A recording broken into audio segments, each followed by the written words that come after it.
സിഗരറ്റിന് നൽകുന്നത് പോലുള്ള മുന്നറിയിപ്പാണ് ഇനി മധുര പലഹാരങ്ങൾക്കും എണ്ണ പലഹാരങ്ങൾക്കും ലഭിക്കാൻ പോകുന്നത്. സിഗരറ്റ് വലിയ ആരോഗ്യത്തിന് ഹാനികരം എന്നൊക്കെ പറയുന്നത് പോലെ ഇനി എണ്ണ പലഹാരങ്ങളും മധുര പലഹാരങ്ങളും ആരോഗ്യത്തിന് ഹാനികരം എന്ന ബോർഡൊക്കെ എഴുതി വെച്ചാലോ? അതെ, ഇത് സാങ്കല്പികമല്ല, ഇന്ത്യയിൽ ഉടൻ നടപ്പിലാക്കാൻ പോകുന്ന നയം തന്നെയാണ്. ഇന്ത്യയിൽ ആളുകളിൽ വർദ്ധിച്ചു വരുന്ന അമിതവണ്ണം നേരിടാൻ മാർഗനിർദ്ദേശവുമായി എത്തിയിരിക്കുകയാണ് കേന്ദ്ര ആരോഗ്യ മന്ത്രാലയം. എയിംസ്, നാഗ്പൂർ ഉൾപ്പെടെയുള്ള എല്ലാ കേന്ദ്ര സ്ഥാപനങ്ങളും ഓയിൽ ആൻഡ് ഷുഗർ ബോർഡുകൾ സ്ഥാപിക്കാൻ കേന്ദ്ര ആരോഗ്യ മന്ത്രാലയം ഉത്തരവിട്ടതായി ടൈംസ് ഓഫ് ഇന്ത്യ റിപ്പോർട്ട് ചെയ്യുന്നുണ്ട്. നിത്യേന കഴിക്കുന്ന ലഘുഭക്ഷണങ്ങളിൽ അടങ്ങിയിരിക്കുന്ന കൊഴുപ്പിന്റെയും പഞ്ചസാരയുടെയും അളവ് വ്യക്തമാക്കുന്ന പോസ്റ്ററുകളായിരിക്കും ഈ ബോർഡുകൾ. സാംസ്കാരിക പ്രാധാന്യമുള്ളവയാണെങ്കിലും ലഡു, ജിലേബി പോലുള്ള മധുര പലഹാരങ്ങളിലും സമൂസ, വടപ്പാവ് പോലുള്ള എണ്ണ പലഹാരങ്ങളിലും അടങ്ങിയിരിക്കുന്ന പഞ്ചസാരയുടെയും എണ്ണയുടെയും അളവിനെ പറ്റി ആളുകളെ ബോധവൽക്കരിക്കുകയാണ് ഈ ബോർഡുകളുടെ ലക്ഷ്യം. എയിംസ്, നാഗ്പൂർ ഉദ്യോഗസ്ഥർ ഈ നിർദ്ദേശം ലഭിച്ചതായി സ്ഥിരീകരിച്ചിട്ടുണ്ട്. ഉടൻ തന്നെ കഫ്തീരിയകളിലും പൊതു ഇടങ്ങളിലും ഈ മുന്നറിയിപ്പ് ബോർഡുകൾ സ്ഥാപിക്കും. ഭക്ഷണ ലേബലിംഗ് സിഗരറ്റ് മുന്നറിയിപ്പുകൾക്ക് സമാനമാകുന്നതിന്റെ തുടക്കമാണിത്.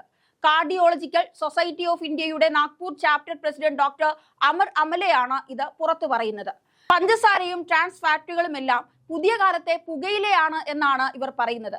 എന്താണ് കഴിക്കുന്നതെന്ന് അറിയാൻ ജനങ്ങൾക്ക് അവകാശമുണ്ടെന്നാണ് ഈ വിദഗ്ധർ പറയുന്നത്. അതായത് നമ്മൾ നിരന്തരം എണ്ണ പലഹാരങ്ങളും മധുര പലഹാരങ്ങളും കഴിക്കുക വഴി ഒരു പുകയില ഉൽപ്പന്നം കഴിക്കുന്നതിലൂടെ നമ്മുടെ ശരീരത്തിന് ഉണ്ടാകുന്ന ക്യാൻസർ അല്ലെങ്കിൽ മാരകമായ രോഗങ്ങൾ, പൊണ്ണത്തടി, ലൈഫ് സ്റ്റൈൽ ഡിസീസുകൾ എല്ലാം ഉണ്ടാകുന്നത് കൊണ്ട് തന്നെ അതേ തരത്തിലുള്ള സിഗരറ്റ് പോലെയുള്ള ഒരു ദുശീലത്തിന് നൽകുന്ന അതേ തരത്തിലുള്ള മുൻകരുതൽ ബോർഡുകളാണ് പല ഇടങ്ങളിൽ ഇനി ആരോഗ്യപരമായി സ്ഥാപിക്കാൻ പോകുന്നതെന്നുള്ളതാണ്.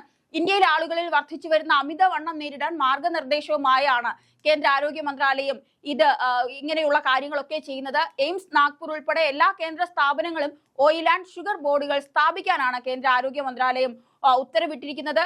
എന്തായാലും നിത്യേന കഴിക്കുന്ന ലഘുഭക്ഷണങ്ങളിൽ അടങ്ങിയിരിക്കുന്ന കൊഴുപ്പിന്റെയും പഞ്ചസാരയുടെയും അളവൊക്കെ വളരെ കൂടുതലായതുകൊണ്ട് തന്നെ വരും കാലഘട്ടത്ത് നമ്മുടെ ശരീരത്തിലേക്ക് ഉണ്ടാകുന്ന വലിയ അസുഖങ്ങളെ നേരിടാനുള്ളൊരു മുൻകരുതലായി മാത്രമാണ് ഇതെടുക്കേണ്ടത്. 2050 44.9 കോടി ഇന്ത്യക്കാർ അമിതവണ്ണമോ പൊണ്ണത്തടിയോ ഉള്ളവരായിരിക്കുമെന്നാണ് സർക്കാർ കണക്കുകൾ സൂചിപ്പിക്കുന്നത്. ഇത് ഇന്ത്യയെ US പിന്നിൽ 2ാം സ്ഥാനത്തെത്തിക്കും. നിലവിൽ നഗരങ്ങളിലെ 5ൽ 1 മുതിർന്ന വ്യക്തി അമിതവണ്ണമുള്ളയാളാണ് എന്നുള്ളതാണ് നിരീക്ഷണം. മോശം ഭക്ഷണക്രമവും കുറഞ്ഞ വ്യായാമവും മൂലമുള്ള കുട്ടികളിലെ പൊണ്ണത്തടിയുടെ വർധനവും വലിയ ആശങ്ക വർദ്ധിപ്പിക്കുന്നു. ഇതിനൊക്കെയുള്ള മുൻകരുതൽ നടപടിയായാണ് ഇത് സ്വീകരിക്കുന്നത്.